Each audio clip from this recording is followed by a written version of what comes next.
Welcome back. It's now time for the continuing series by Citizen TV of My Year. 2025 was a year defined by an escalation in human rights abuses across the East African region. From abductions, torture and extrajudicial killings, citizens of Kenya, Uganda and Tanzania faced brutal repression for protesting against poor governance, supporting opposition movements or challenging incumbent leadership. Gatete Njoroge tracked several of these incidents and now shares his first-hand account and observations.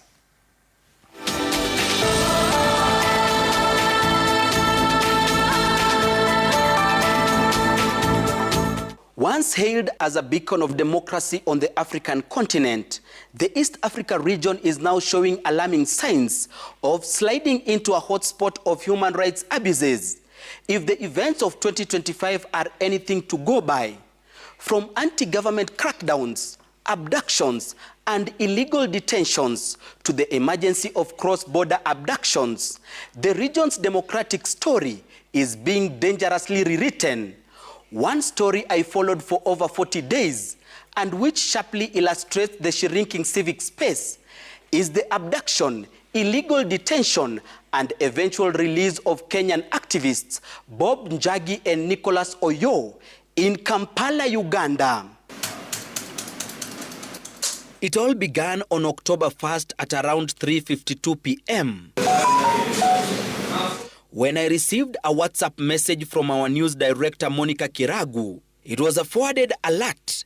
The sender claimed that Kenyan activist Bob Njagi had been abducted in Uganda at about 2:30 p.m. Attached to the message was a photograph of the petrol station where he was allegedly picked up. 14 minutes later, Monica shared the contact details of a key witness, a Kenyan national Kofi Atinda, who had traveled with Njagi to Uganda.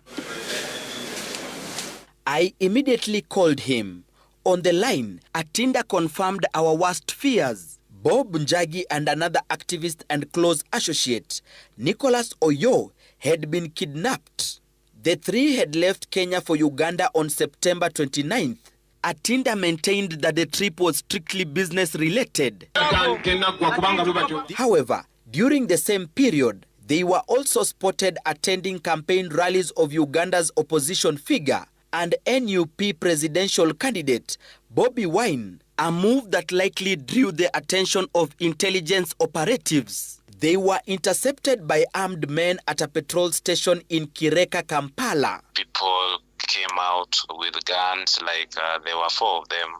So there was also a lady who was seated in front. Atinda narrowly escaped. He says he convinced the men to let him step out to secure their vehicle. The moment he did, the van sped off, leaving him stranded in an unfamiliar country. His immediate instinct was clear: alert the Kenyan media before the situation escalated. With a first-hand witness account and fully aware of the sensitivity of the story, I reached out to our editorial director, Linus Kaikai, for guidance. After reviewing the information available, he gave the green light.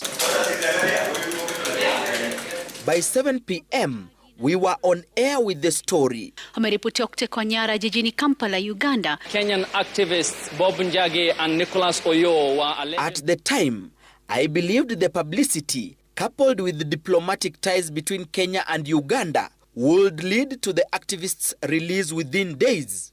I was wrong. What followed was a story that dominated our newsroom diary for more than 40 days. The abduction of Bob Njagi and Nicholas Oyo in Kampala, Uganda. Musalia Mudavadi has expressed frustration, having submitted their petition to Uganda High Commission offices. The Uganda High Court has dismissed a habeas corpus application. Our news editors Yusuf Lakicha and Muraya Kariuki gave it top priority. Every morning, we regrouped to assess developments and determine the next steps. Central to our coverage was maintaining constant contact with the families. our mind keeps going to what about if he's not found?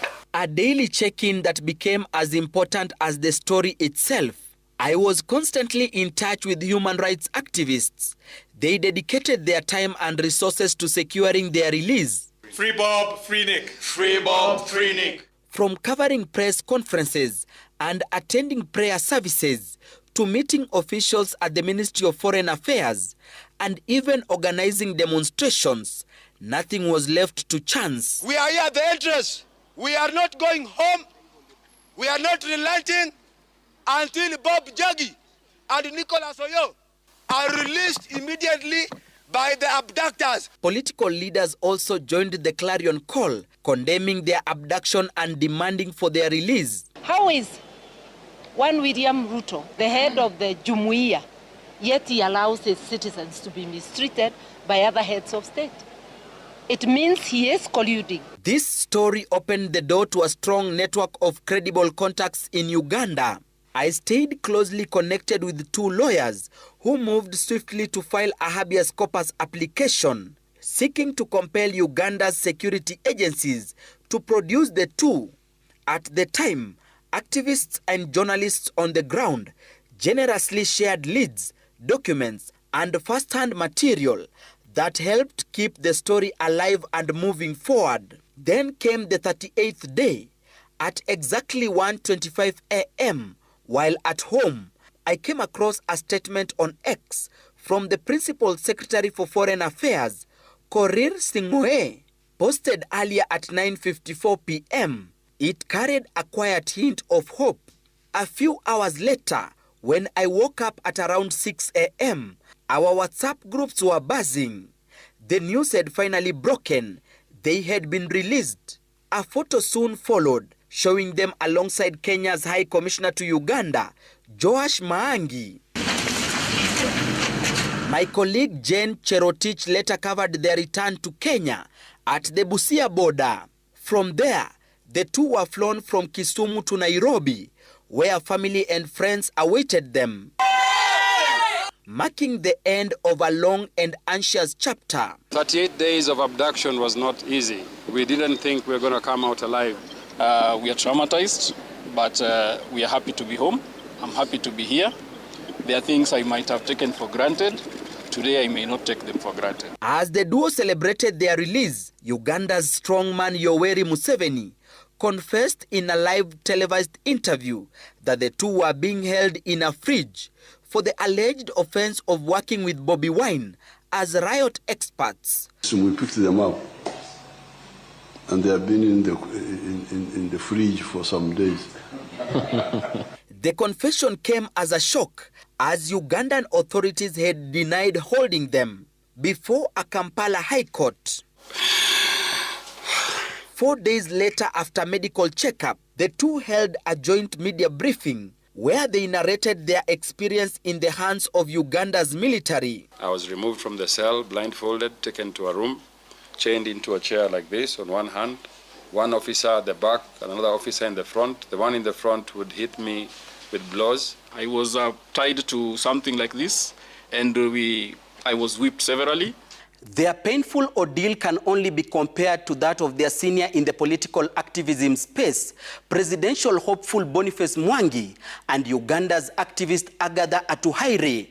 They were arrested in their hotel in Dar es Salaam, Tanzania, where they had traveled to show solidarity with their friend and Tanzania's Chadema party leader, Tundu Lissu, who is facing treason.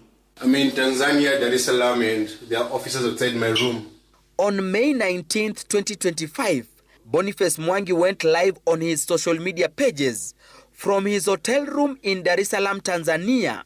He informed the world his life was in danger.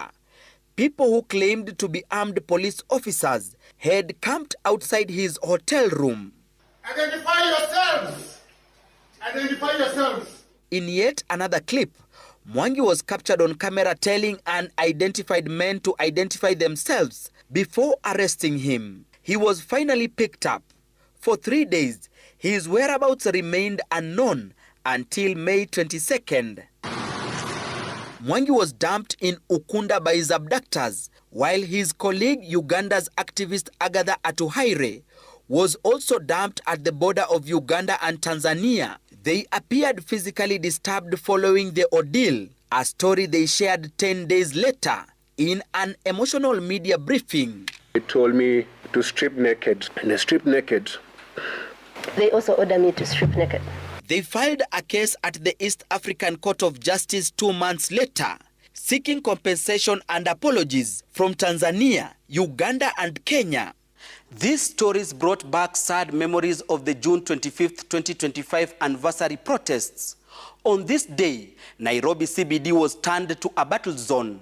Journalists were at the center of action when peaceful protests in honor of those killed during the 2024 anti-finance bill protest turned deadly. I was part of the team that was assigned to cover Nairobi CBD.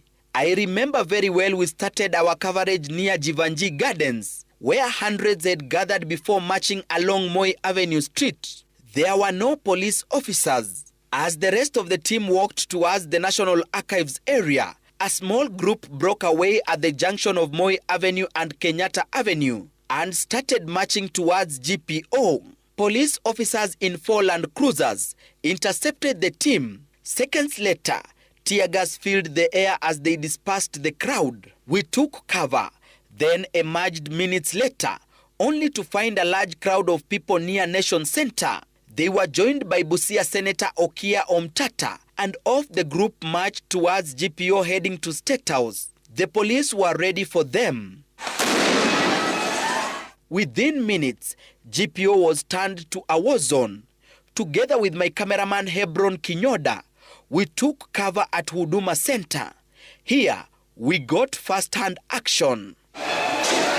One incident that will remain etched on my mind is the attack on a lady police officer. We saw a group signaling police officers to go and rescue her. We followed behind only for one group of protesters to turn against the officers and started hurling stones. Everyone took off in different directions. I remember looking for a place to hide, only for some officers to follow me, and the crowd charged at us. Let me say I was saved by the microphone I was holding and a shirt that bore our brand name. Police deployed all manner of resources to deal with protesters. Tear gas, water cannons, batons. I also remember one protester, Ian Mwangi Maina, whom we captured on camera during the protests. He sustained gunshot wounds and was admitted at KNH. Maina, who talked to us from his hospital bed, was lucky to have survived. 19 people were killed on the same day, according to KNCHR records.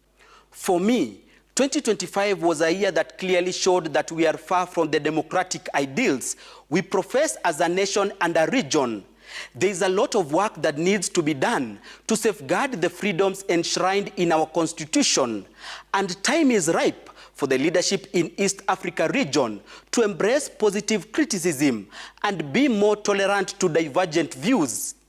Gatete Njoroge, Citizen TV, Nairobi.